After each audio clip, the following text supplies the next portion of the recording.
గర్వంగా కూడా చెప్తా ఉన్నాను. ఈరోజు ప్రతి గ్రామానికి మనం మంచి చేశాం, ప్రతి ఇంటికి మంచి చేశాం, ప్రతి పేద కుటుంబానికి మంచి చేశాం, ప్రతి పేదకు వారి భవిష్యత్తుకు ఈరోజు అండగా నిలబడగలిగాం. ఈరోజు గర్వంగా కూడా చెప్తా ఉన్నా, మాట ఇచ్చాం, మాట నెరవేర్చాం, మళ్ళీ ప్రజల దగ్గరికి మాట నెరవేర్చామని చెప్పి ప్రజల దగ్గరికి వెళ్ళే పరిస్థితి ఈరోజు మనకు మన వైఎస్ఆర్ కాంగ్రెస్ పార్టీకి ఉంది. అందుకే అడుగుతా ఉన్నా, అందుకే చెప్తా ఉన్నాను, వచ్చే ఎన్నికల్లో మన టార్గెట్ 175కు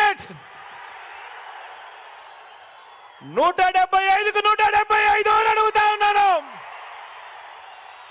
వచ్చే ఎన్నికల్లో మన టార్గెట్ 25 ఎంపీలకు 25 ఎంపీలు అని అడుగుతా ఉన్నాను. పరిపాలనలో మనం ఎక్కడా తగ్గలేదు. మనకు ఒక్క ఎమ్మెల్యే కానీ ఒక్క ఎంపీ కానీ తగ్గేందుకు వీలే లేదు అని అడుగుతా ఉన్నాను.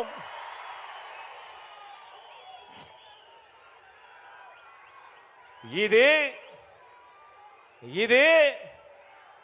650 వాగ్దానాలు ఇచ్చి అందులో 10% కూడా అమలు చేయని చంద్రబాబు ప్రభుత్వం కాదు, చంద్రబాబు పార్టీ కాదు, చంద్రబాబు పాలన కాదు.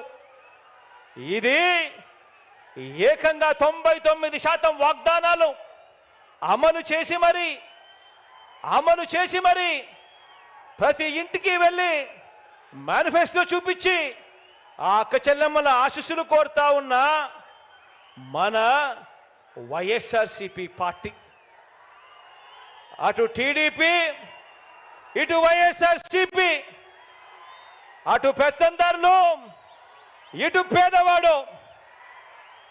అడుగుతా ఉన్న పేదవాడి భవిష్యత్ కొరకు యుద్ధానికి మీరంతా కూడా సిద్ధమేనా అని అడుగుతా ఉన్నాను.